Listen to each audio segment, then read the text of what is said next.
안녕하세요. 저는 서울에서 살고 있는 40대 여성입니다. 예전에는 드라마나 영화를 더 좋아했던 것 같은데 요즘에는 실제로 벌어지고 있는 이런 이야기들이 더 눈에 들어오고 관심이 가네요. 세상에는 정말 다양한 사람이 많은 것만큼 황당하고 이상한 일들이 많이 벌어지는 것 같습니다. 이곳 사연들을 보며 내 주변 어딘가에서도 이와 비슷한 일이 벌어지고 있겠구나 했는데 그 일이 저에게 벌어질 줄은 몰랐네요.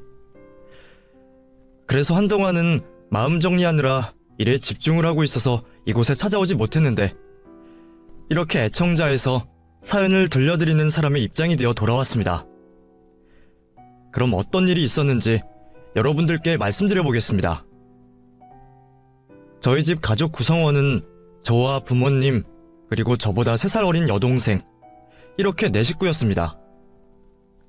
저희 집 형편은 그다지 좋지 못했어요. 부모님 2분께서도 어려운 가정 형편에서 자라오시다 보니 공부보다는 당장의 생계를 위해 돈을 벌어야 하셨고 그래서 남들보다 짧은 학력을 가지고 계셨죠. 10대, 20대 때는 부모님과 형제자매들을 위해서 열심히 사셨고 결혼을 하신 후 30대, 40대 때는 우리 식구들을 위해 정말 열심히 사셨던 분들이셨습니다. 하지만 이 세상은 흘린 땀과 노력에 비례해서 더 나은 삶을 살 수 있는 곳이 아니었죠. 쉬는 날 없이 그 누구보다 열심히 그리고 정직하게 사셨지만 사무직이 아니라 몸을 쓰는 일, 배움이 짧은 사람들이 하는 일이라는 이유로 가난이라는 것에서 벗어날 수가 없었습니다. 제가 막 태어났을 때나 저와 여동생이 자라 집안 형편을 어느 정도 짐작을 할 수 있을 때나 가난한 형편은 마찬가지였죠. 하지만 부모님께서는 정말 열심히 사셨고 저희들에게 작은 것 무엇 하나라도 더 해주려 노력을 해오신 걸 알고 있었어요. 항상 저와 동생에게 다른 아이들 누리는 걸 해주지 못하신다며 미안해하셨죠. 또 물질적으로 잘해주지 못하면서 일을 하느라 곁에 같이 있어주지 못하시는 것도 항상 미안하다고 하셨습니다. 자식들에게 항상 미안함을 표현하시는 부모님을 보면서 제가 더 안타까웠어요. 그러면서 세상이 참 불공평하다는 생각도 하게 되었죠. 서로 출발선이 달라 불공평한 삶으로 시작을 하게 되고 생계를 위해 배움의 기회마저 놓친 후에는 그 격차가 노력으로도 좁혀지지 않다니 무엇인가 잘못되었다고 생각이 들었어요. 제가 이 잘못된 구조를 바꿀 순 없겠지만 부모님께서는 기회조차 없으시던 배움의 길이 있으니 이걸로 우리 가족의 형편을 나아지게 만들 수 있을 거라 믿었습니다. 그래서 제가 꼭 성공을 하여 힘들게 사시는 우리 부모님을 호강시켜드리겠다는 일념 하나로 열심히 공부를 하게 되었죠. 제가 한 노력의 보상인지 아니면 부모님께서 물려주신 좋은 머리 때문인진 모르겠지만 다른 친구들처럼 비싼 사교육 하나 받지 않고도 명문대학으로 진학을 할 수 있었습니다. 물론 명문대 진학만으로 제가 생각하는 성공이 보장되는 건 아니었기 때문에 수험생 시절과 비슷한 노력을 대학에 가서도 해야 했습니다. 그리고 부모님의 부담을 덜어드리고 수험생이 된 동생을 도와주기 위해 과외 아르바이트까지 하면서 정말 바쁜 시간을 보내게 되었죠. 대학 성적 관리를 하면서 이력서에 한 자라도 더 추가하기 위해 도움이 되는 공부와 공모전들까지 참가를 했고 그렇게 바쁜 시간 중에도 과외를 하며 정말 열심히 살았죠. 바쁜 일정에 너무 힘들어서 과외라도 줄여볼까 싶었지만 통장에 들어오는 돈을 생각하면 쉽게 그만둘 수 없었습니다. 그리고 부모님께서 몇십 시간 일을 하시고 돌아오셔서 받는 돈에 비하면 정말 좋은 환경에서 편하게 일을 하며 제 나이 맞지 않게 큰 돈을 벌고 있으니 얼른 생각을 고쳐먹고 돈을 벌 수 있는 것에 대해 감사하게 생각하고 있었죠. 그런데 생각을 해보니 과외로만 버는 돈이 꽤나 많다는 걸 느끼게 되었습니다. 특히 방학이 되어 과외하는 데 온 시간을 쏟아부어 보니 신입 직장인 초봉에 한 달 월급을 넘게 되더라고요. 그러면서 사교육 쪽에 관심을 가지게 되었죠. 제가 수험생 시절 때에도 인터넷 강의로 연봉 10억 스타 강사다, 문제집 파는 걸로만 1년에 몇 억을 번다 하는 이야기를 들어왔기 때문에 성공을 멀리서 찾을 필요가 없다는 생각이 들었습니다. 거기다 과외를 해오면서 아이들을 가르치는 게 제 적성에도 맞다는 걸 알았고요. 그래서 선배들과 인터넷으로 학원 강사에 대해 알아보게 되었죠. 그렇게 알아본 결과 꼭 유명 학원 스타 강사가 아니더라도 큰 연봉을 받을 수 있다는 걸 알게 되었습니다. 제가 다닐 때보다 더 커진 사교육 시장으로 인해 그때의 스타 강사는 작은 기업체만큼 돈을 번다고 하니 더 매력적으로 느껴졌어요.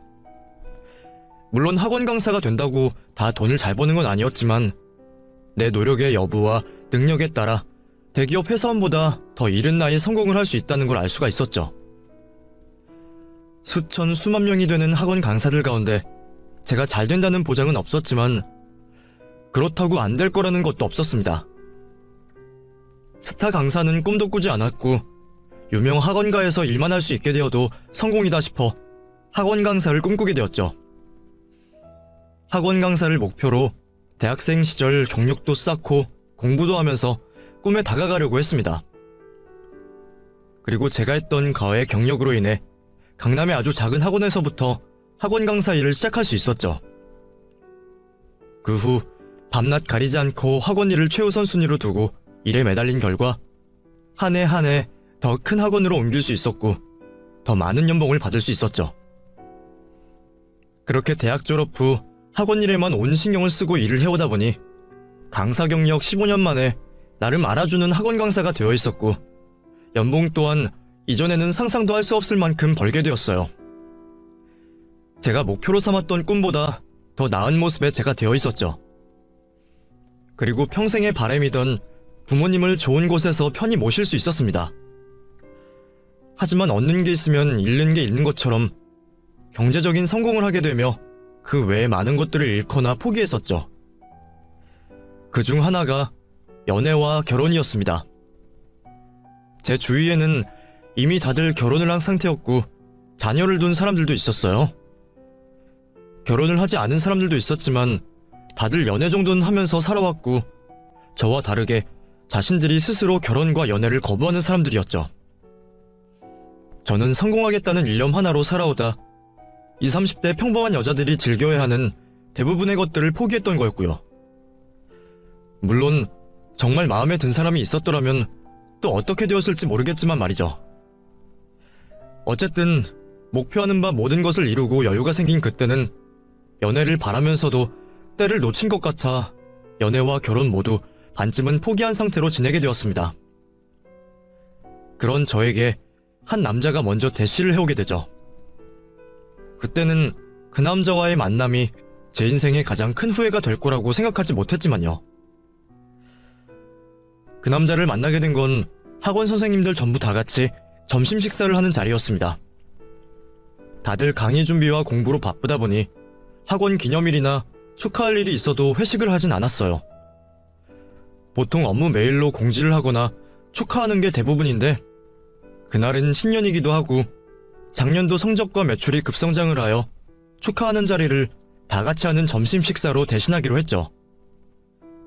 그런데 그 자리에 남자도 같이 하게 되었습니다. 원장 선생님과 일 관련으로 상의를 하러 온 상황이었는데 온 김에 같이 식사를 하게 되었죠. 인터넷 강의 동영상 관련해 일해주시는 업체 대표라고 소개를 받았어요. 그런데 그 남자가 식사를 하는 중에 저를 계속 의식하는 겁니다. 그래서 아는 사람인가 싶었어요. 과거 대학생 시절 과외를 해주었던 학생이거나 학원 강사 초창기 만난 인연인가 싶었죠. 그런데 아무리 봐도 저는 기억이 나질 않는 겁니다. 딱히 남자 측에서도 저에게 아는 척을 하거나 물어오지 않으니 사람을 착각한 줄 알고 그냥 넘기려고 했죠. 이후 식사를 마치고 강의 준비를 하러 가는 길이었는데 남자가 저에게 뛰어오더니 대뜸 연락처를 달라고 하는 거예요. 저기요, 저 연락처 좀 받을 수 있을까요? 네? 왜요? 그리고 아까 식당에서도 계속 저를 보시던데 혹시 저희가 구면인가요? 아니요, 오늘 처음 만났습니다. 그런데 그쪽이 제 이상형이거든요. 남자친구 없으시면 저랑 몇 번 만나보시죠. 한눈에 봐도 나이 차가 한참 나는 남자가 당돌하게 마음에 든다고 만나자고 하니 기분이 좋으면서도 어이가 없더라고요. 우선 강의 시간에 늦을 것 같아 연락처를 주고 떠났지만 그때까지도 그 사람이 남자로 느껴지진 않았어요. 내 나이를 알게 되면 알아서 물러설 것 같아 크게 신경 쓰지 않고 재미있는 에피소드로 넘기려 했죠. 그날 밤 늦은 강의를 마치고 집으로 돌아가려는데 남자에게서 연락이 와 있었습니다. 그래서 몇 마디 주고받으며 제 나이도 밝히게 되었죠. 그런데 남자는 여전히 당돌하게 나이가 무슨 상관이냐며 사람 대 사람으로 만나자고 하는 거예요. 어쨌든 나를 좋게 봐준 게 기분이 좋아 한번 만나서 밥이나 사주고 끝내려고 했죠. 그런데 남자는 식사 자리에서도 저에게 관심이 있다며 마음을 드러냈고 다시 한번 사람 대 사람으로서 자신을 평가해달라고 했습니다. 묘하게 남자의 말에 귀를 기울이게 되었고 잠깐의 만남이었지만 나이답지 않게 진지하고 믿음이 가는 사람이란 걸 알 수 있었죠. 그 후로도 몇 차례 만남을 가지게 되면서 더 좋은 남자라는 걸 알게 되었고 서로 나이를 신경 쓰지 않은 채 연애를 하게 되었죠. 그러다 연애 초기 생각지도 못하게 남자친구의 어머니를 만나게 되었어요. 아직 저에 대한 정보가 없으신지 아들의 여자친구인 제가 궁금하다며 남자친구의 만류에도 같이 자리를 하게 되었죠. 그런데 어머님께서 제 나이를 들으시고는 당황해하시며 실언을 하셨습니다. 어머, 근데 공부만 너무 해도 안 되나 보다. 나는 햇빛 안 쐬면 피부가 좋을 줄 알았는데 나이답지 않게 영 별로네. 우리 동률이 만나려면 피부 관리 좀 받아야겠어. 그런데 올해 나이가 몇이라고 그랬지? 네, 저 올해로 38입니다. 뭐? 38? 38이라고? 우리 동률이가 이제 29인데 곧 40인 사람을 만난다고? 동률아, 너 제정신이니? 저도 제 나이가 많다는 걸 알았기 때문에 제 나이를 듣고 불편해하시는 어머님 심정이 이해가 되었어요.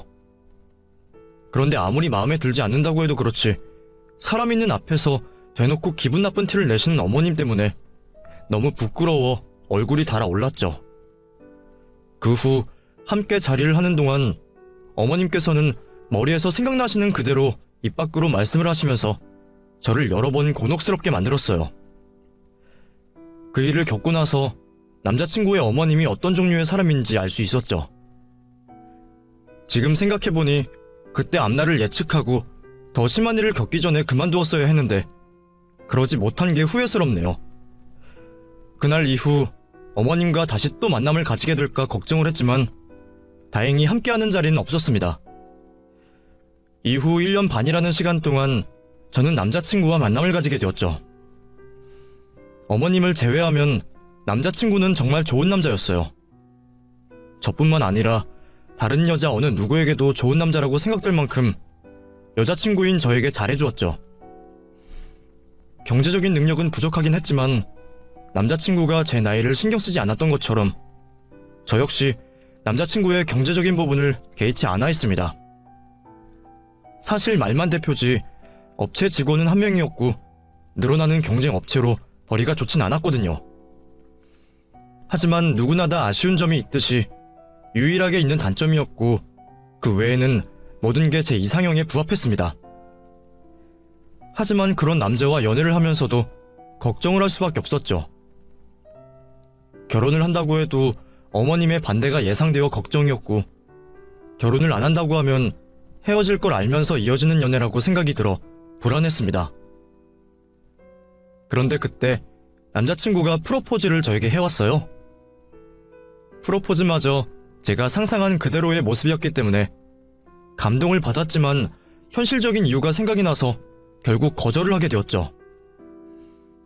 그렇게 남자친구와는 헤어지게 될 줄 알았는데 남자친구는 끝까지 저를 붙잡고 이유를 물어왔습니다.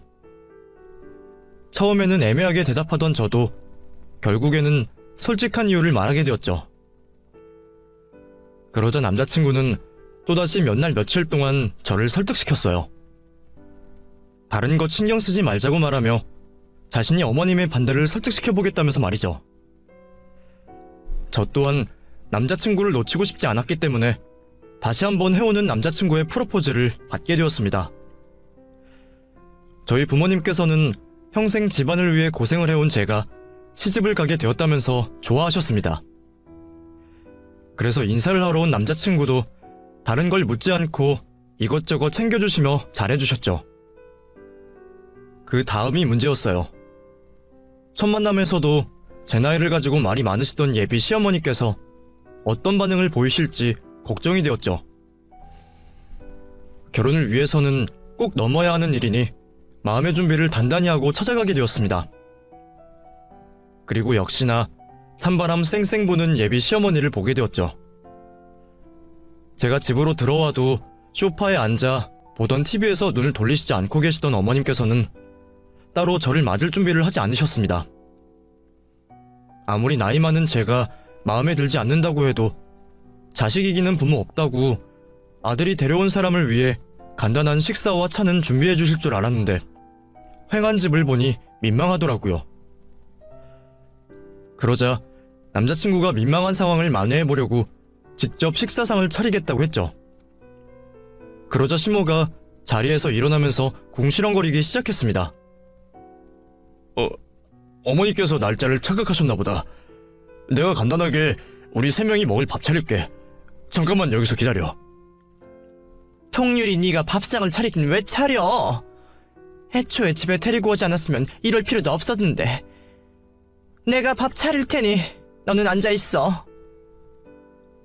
저는 그 자리에서 어른 채로 시모의 큰 목소리에 기가 죽어 있었죠. 그렇게 억지로 차린 밥상은 딱히 손님이 와서 차린 음식상으로는 볼 수 없었습니다. 있던 반찬 내오고 먹던 찌개 다시 끓여온 것밖에 없었죠. 먹으면 체할 것 같아 남자친구에게 밥을 적당히 덜어달라고 하고 넘어가지 않는 밥을 억지로 먹었어요. 그러니 그것 가지고 또 어머니께서 뭐라고 하셨죠. 쟤는 나이도 많아서 연비도 떨어질 애가 무슨 밥을 저렇게 적게 먹는다니. 저럴 거면 먹지를 말지. 왜 남의 반찬에 침을 묻혀? 그쯤 되니 남자친구도 더는 안 되겠다고 생각했는지 저를 비호하고 나섰습니다. 어머니, 정말 너무하세요. 인사드린다고 찾아온 사람에게 최소한의 손님 대접은 하셔야죠. 그리고 왜 굳이 안 해도 될 말씀하세요? 제가 말씀드렸는데 왜 이렇게 나오세요? 저 꼭 이 사람과 결혼할 거라고요. 그러니까 이렇게 유치한 행동 좀 하지 마세요. 뭐? 유치해? 너 벌써부터 저 여자 편드는 거냐? 지금부터 이러면 나중엔 얼마나 더 하려고 이러는 거야? 남자친구가 너무 흥분한 것 같아 더 흥분을 하기 전에 어머님께 죄송하다는 말씀을 드리고 남자친구를 같이 데리고 나왔습니다. 그리고 다시 들어가봤자 긍정적인 이야기는 들을 수 없을 것 같아 인사를 드리고 나오게 되었죠. 그날 이후 본격적으로 결혼을 반대하는 시모에 괴롭힘을 당하게 되었어요.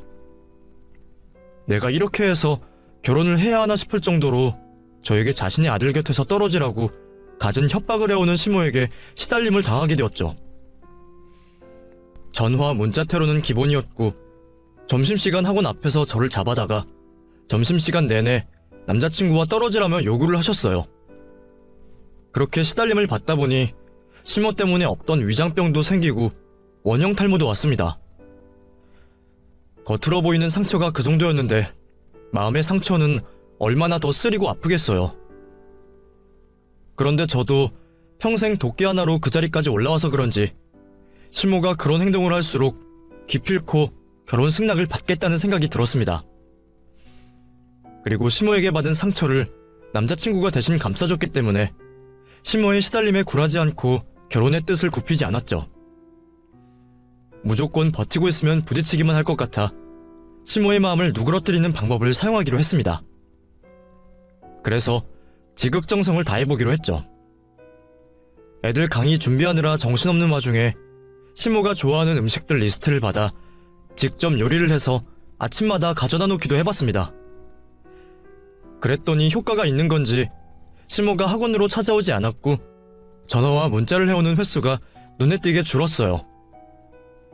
이렇게 달래는 방법이 시모의 결혼 반대에 적절한 방법이라는 걸 알게 되었고 좀 더 힘을 내보기로 했습니다.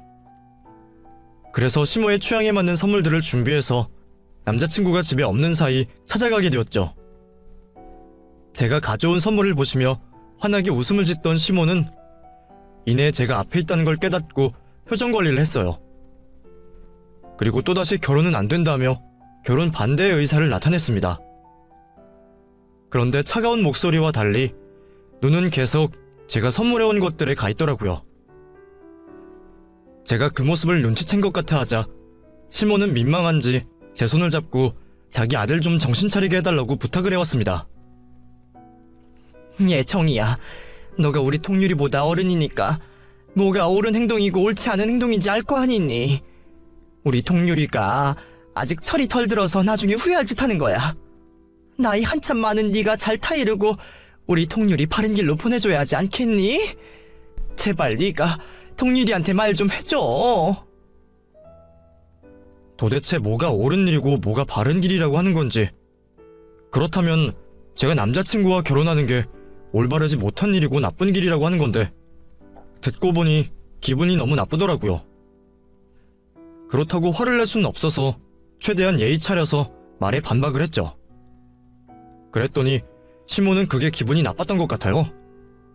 갑자기 호구조사를 하기 시작했습니다. 네가 왜 이렇게 끈질기게 결혼을 하려는지 모르겠지만 내 입장에서는 어린 남편 잡아서 팔자 펴보라고 한다는 생각밖에 들지 않는구나. 솔직히 우리 아들은 이제 막 시작했다고 하나 한 회사 대표이고 너는 수많은 학원 선생들 중 한 명 아니냐.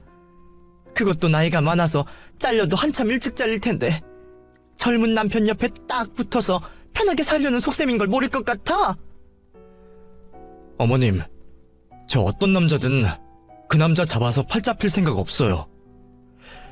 그리고 제가 남자 팔자 피게 해주면 피게 해줬지 누구한테 붙어서 살 생각도 없고요. 어머님께서 어떤 학원 강사를 생각하시는지 모르겠지만 제가 동률씨가 버는 돈의 몇십 배는 더 받을 거예요. 그리고 그동안 모아놓은 돈만 해도 앞으로 동률씨가 벌여오는 돈 안 받고 생활 꾸려갈 수 있는 능력 되고요. 그러니까 오해하시지 마시고 저를 그냥 며느리로서 어떤 사람인지 봐주세요. 저 어머님과 잘 지내고 싶어요.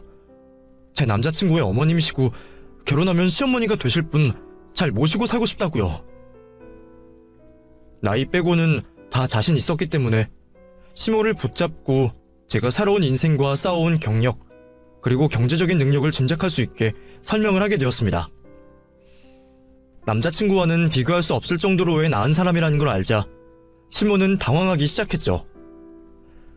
그러자 어떤 식으로든 결혼을 반대할 이유를 말해야 했는지 시모는 고리타분한 옛날 생각을 가지고 와서 저에게 요구하기 시작했죠. 나는 그것도 별로 마음에 안 들어. 여자가 사회생활 잘해서 뭐하니? 그러면 자식은 누가 키우고 자식을 얼마나 올바르게 키울 수 있다고? 여자는 말이다, 집안에서 남편 내조 잘하고 자식 잘 키우면 되는 거야. 지금 이 세상이 이렇게 혼탁한 거는 집안 관리를 해야 하는 여자들이 일한다고 밖으로 쏘다니니까 가정교육이 무너져서 이렇게 되는 거라고. 너 그렇게 내 아들과 결혼하고 싶다면 지금 하는 학원 생활 그만둘 수 있겠니? 네가 그만둔다고 하면 내가 이 결혼 허락하마. 시모는 아마 제가 학원 생활을 쉽게 포기하지 못할 걸 알고 그 말을 하는 것 같았습니다. 그렇다면 성공이었어요. 다른 건 몰라도 학원 생활을 포기하는 건 안 되겠더라고요. 그래서 안 되겠다고 시모에게 대답을 하려는 순간 남자친구가 집으로 들어오며 저를 데리고 방으로 데려갔습니다. 그리고 앞선 이야기를 들었는지 저를 설득시키기 시작했죠. 당신 설마 포기하겠다고 말하려는 건 아니지? 그럼 나보고 포기를 하라고? 그건 안 돼. 학원 생활 포기하면 정말 다 포기하는 거야. 나 아이 키우면서 학원 생활도 잘할 수 있어.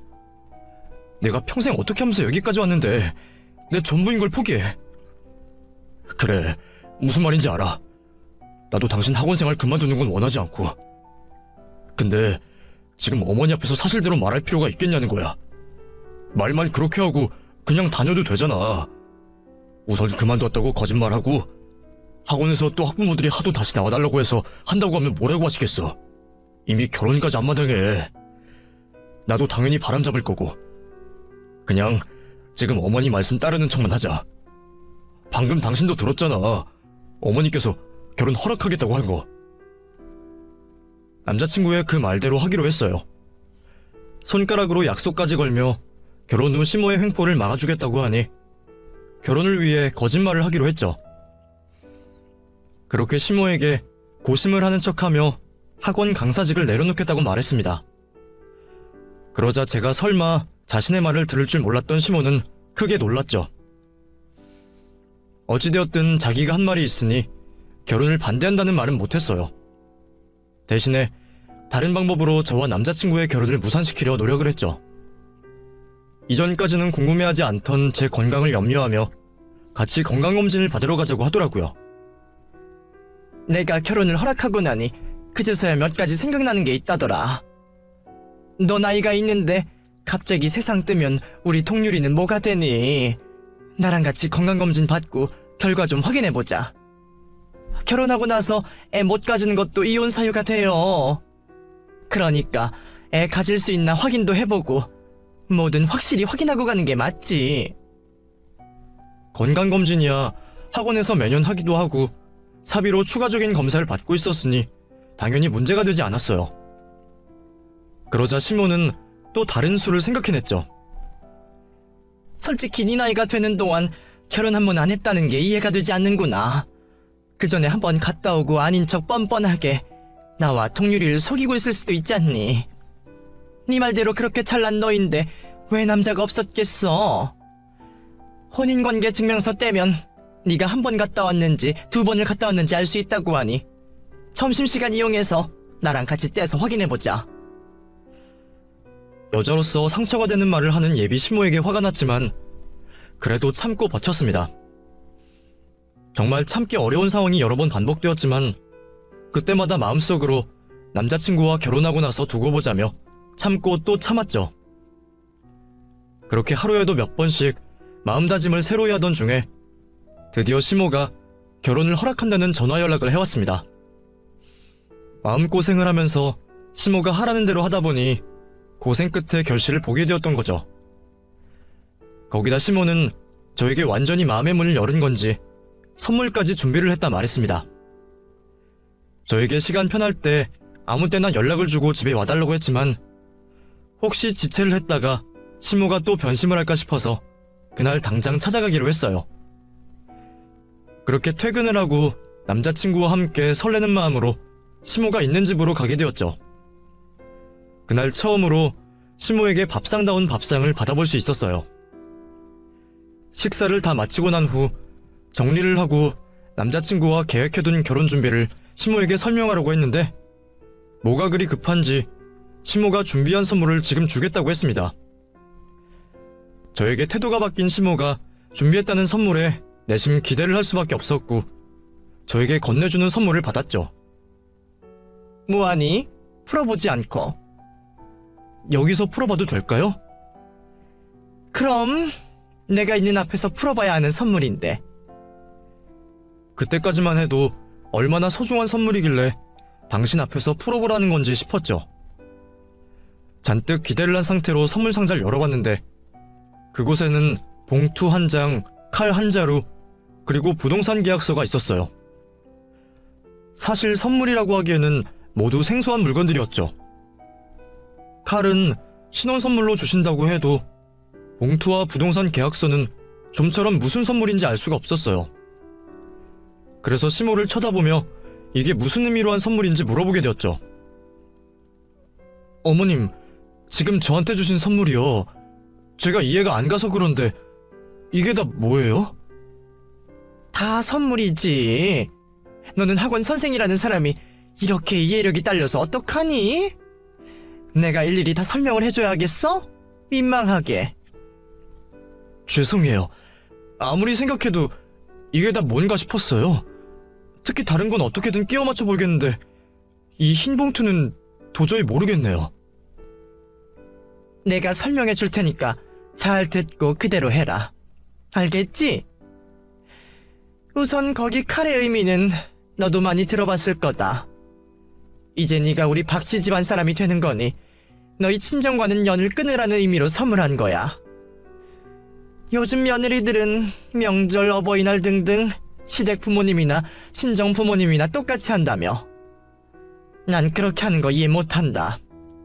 명절이면 3일이든 4일이든 꼬박 우리 집에서 있다가 가야지. 친정이야 그 다음 주말에 짬을 내서 가면 되는 거고. 그리고 어버이날도 마찬가지다. 뭐든지 시댁일이 먼저고 시부모님이 먼저인 거야. 너야 시아버지가 안 계시니 나만 챙기면 되는 거고. 우리 집은 제사도 꼬박꼬박 챙기니 미리 달력에 적어놓고. 저뿐만 아니라 남자친구까지 있는 앞에서 당당하게 출가 외인으로서 시댁일만 챙기라고 하는 시모가 어이가 없었지만 그 정도의 모습은 예상하지 못했던 것도 아니었습니다. 어떤 식으로든 시집살이를 시키려고 한다는 건 알고 있었어요.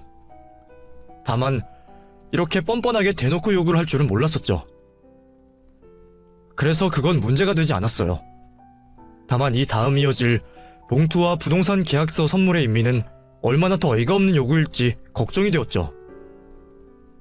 그럼 이 봉투의 의미는 뭔가요? 혹시 예단비에 대한 건가요? 부조금 받니? 흰 봉투에 예단비를 받게. 그 봉투는 네가 스스로 한 말 지키라고 주는 거야. 내 눈앞에서 봐야 믿을 수 있을 것 같아서. 그러면 혹시 그래, 그건 이 사직서 넣을 봉투야. 오늘 당장 사직서 쓴다고 해도 너 대신할 사람 구하려면 시간이 걸릴 텐데 하루라도 빨리 쓰는 게 낫지. 안 그러니? 오늘 내가 보는 눈앞에서 사직서 쓰고 다음날 너희 원장 선생님께 드려라. 네가 사직서 냈다는 확인 사진 꼭 찍어서 보내고. 이건 네 입으로 말한 거니 불만 없지? 이건 칼보다는 나았습니다. 어차피 이 일은 남자친구도 시모를 설득시켜주겠다며 저를 도와준다고 했던 말이 있었으니까요. 사직서야 쓴 척을 하면 되는 거고 다음날이면 제가 원장 선생님께 사직서를 냈는지 안 냈는지 시모가 알 방법이 없었으니까요. 드디어 마지막으로 부동산 계약서만 남아있었습니다. 이 정도 분위기라면 대충 예상되던 게 있었어요. 신혼집 구할 때 시모 근처로 이사를 오라고 한다거나 제가 부담을 더하는 정도의 요구라고 생각했죠. 그 정도 역시 제가 감당할 수 있는 영역의 요구였습니다. 그래서 마음을 좀 놓고 있었죠. 그런데 시모 입에서 놀랄만한 이야기가 튀어나오기 시작했어요. 그건 네가 나한테 해줄 부동산 계약서다. 네?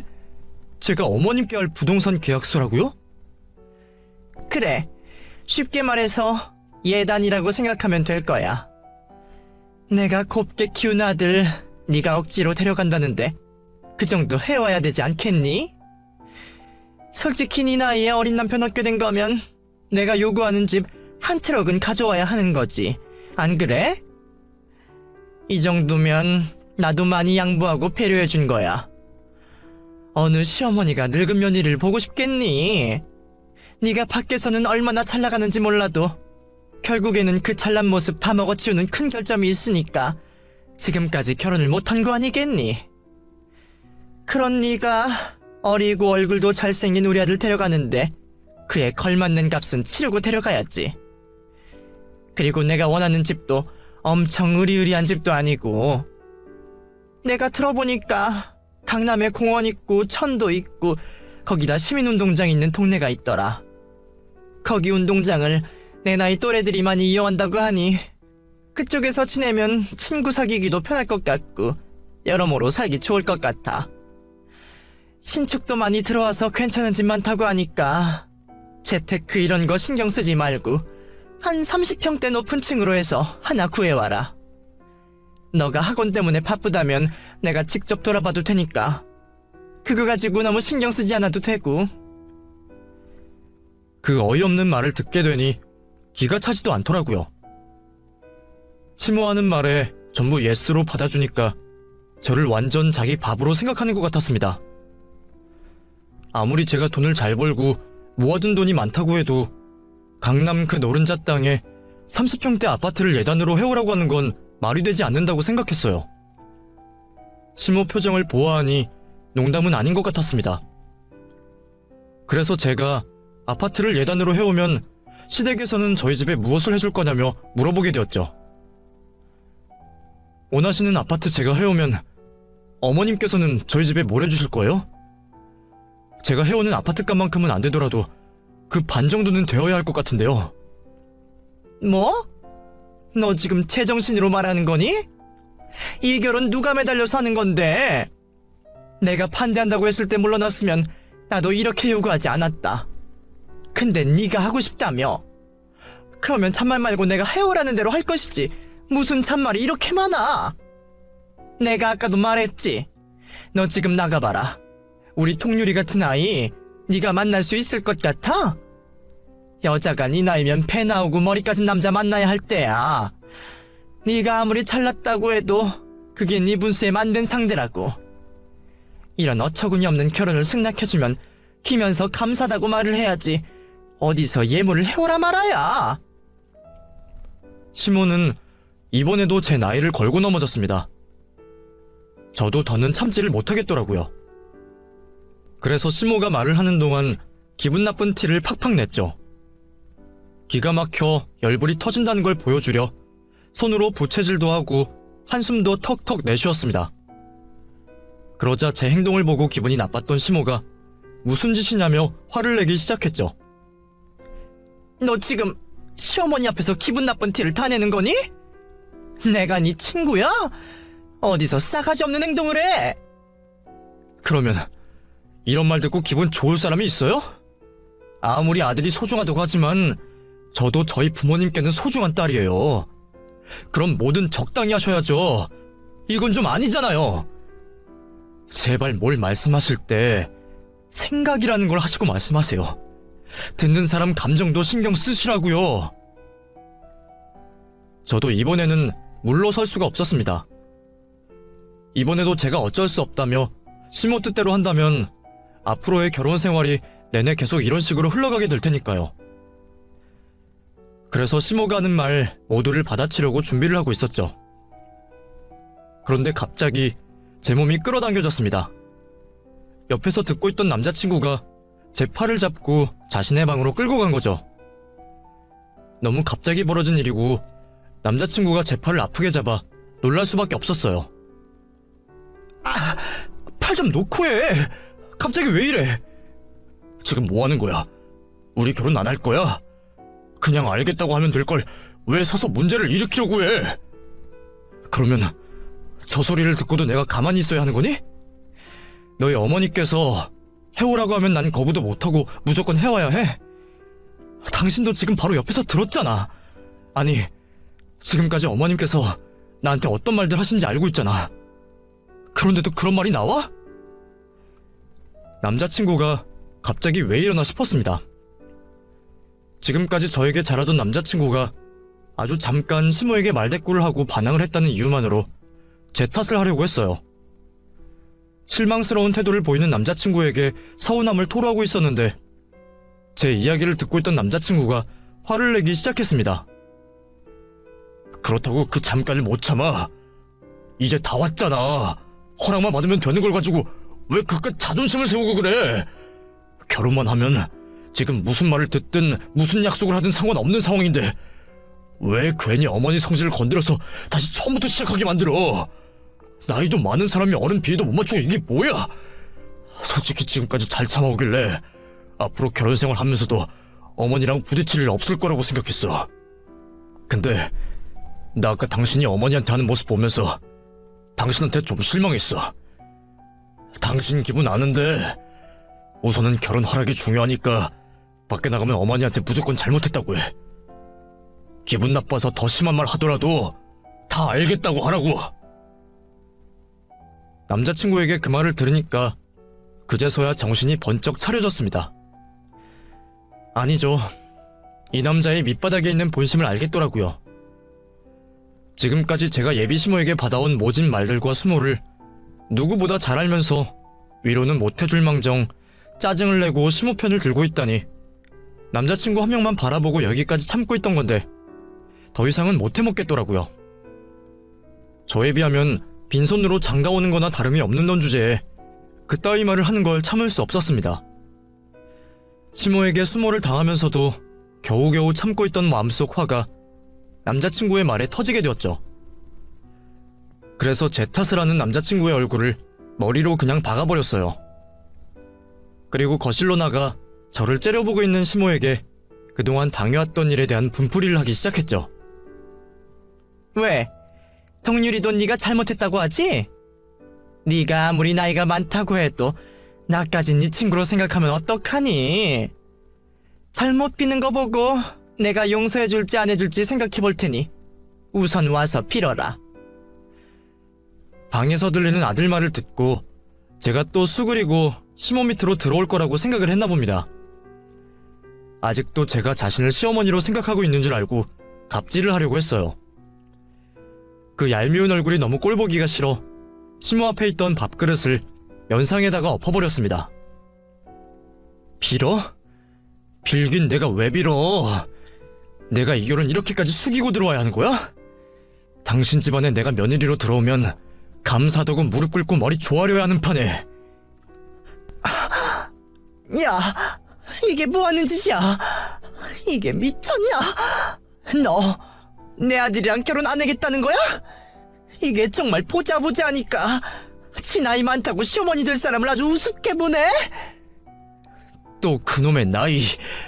그래, 나 나이 많아. 나이 많다고. 근데 그래서 뭐 어쩌라고. 너도 나이 많잖아. 너 우리 엄마보다 나이 많은 거 아니? 너 그러고 살다가는 네 아들 결혼식 보기도 전에 죽어.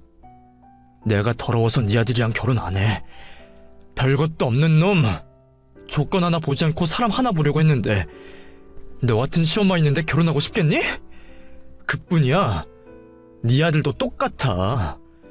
내가 지금까지 수모를 당하더라도 결혼만 하면 되겠다 싶었는데 오늘 보니까 네 아들도 글렀다. 나이가 30이 되어도 아직까지 철부지에 지 주제 파악 하나 못하는 모자란 놈이야. 다행이지. 당신 덕분에 내가 제발로 지옥에 빠질 뻔하다 정신 차릴 수 있었어.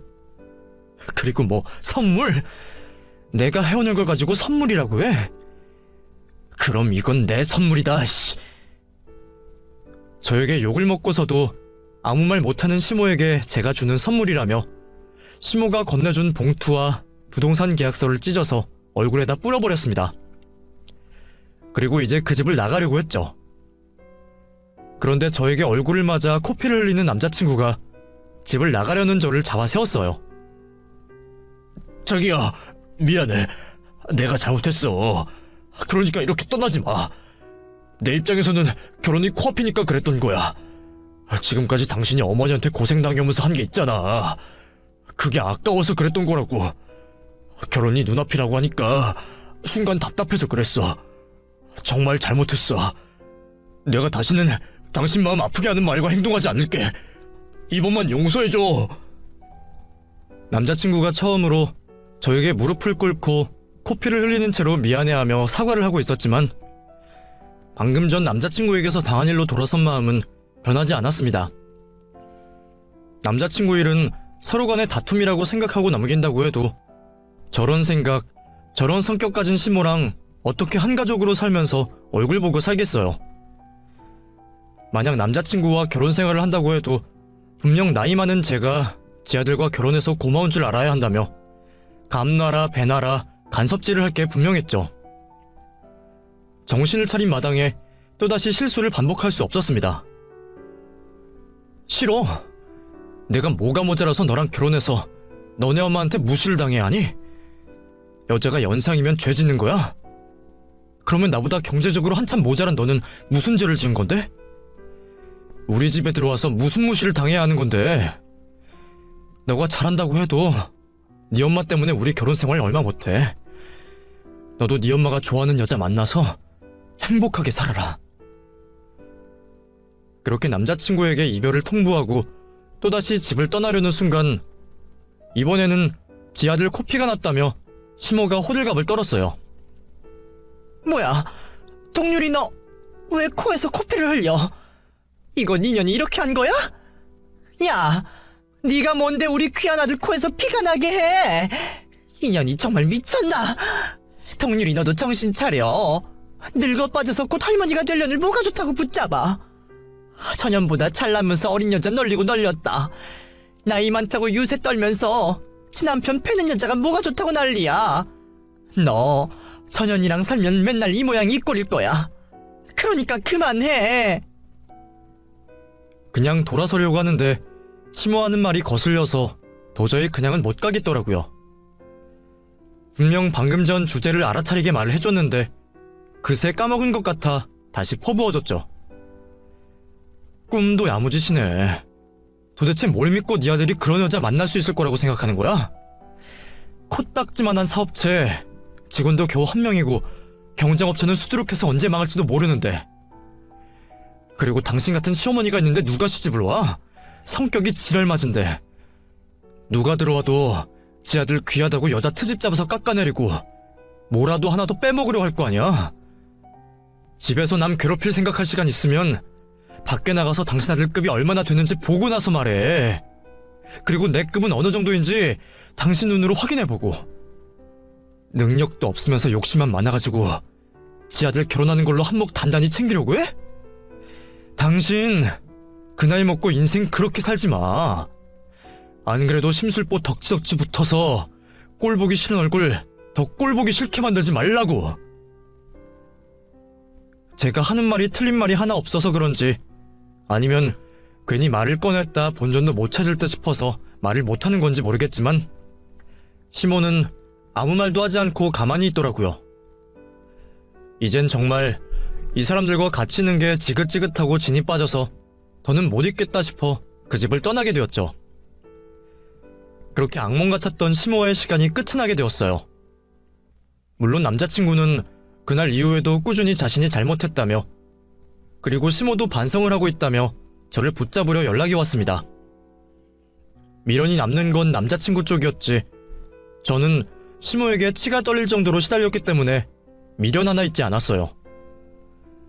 그리고 남자친구가 저에게 화를 냈던 그 순간도 잊혀지지 않았죠. 그래서 계속 오는 연락을 차단하고 무시를 했습니다.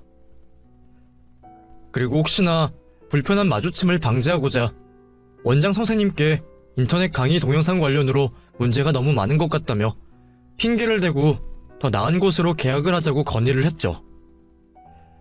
굳이 바꿀 이유는 없었지만 선생님들 입에서 오르락 내리락 하는 것보다 업체 바꾸는 게 더 편하고 쉬운 일이니 원장 선생님께서는 계약 기간이 종료되면 다른 업체를 구해본다고 하셨어요.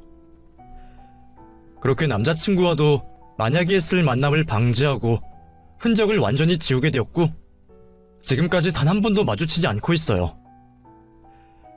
그 사람들 소식 궁금하지도 않아서 굳이 수소문하지는 않았습니다. 지금 저는 여전히 혼자 살고 있지만 연애는 하고 있어요. 이번에는 저와 비슷한 연령의 수준도 비슷한 남자를 만나고 있고요. 앞으로 이 남자와 어떻게 될진 모르겠지만 앞서 겪었던 일로 인해서 시댁의 상황이 어떻고 또 시부모님 되시는 분이 어떤 분이든 말도 안 되는 억지에 제가 먼저 숙이고 들어가는 일은 없을 것 같아요. 애초에 결혼이라는 게 누가 누구에게 숙이고 밑지고 들어가는 일이 아니잖아요.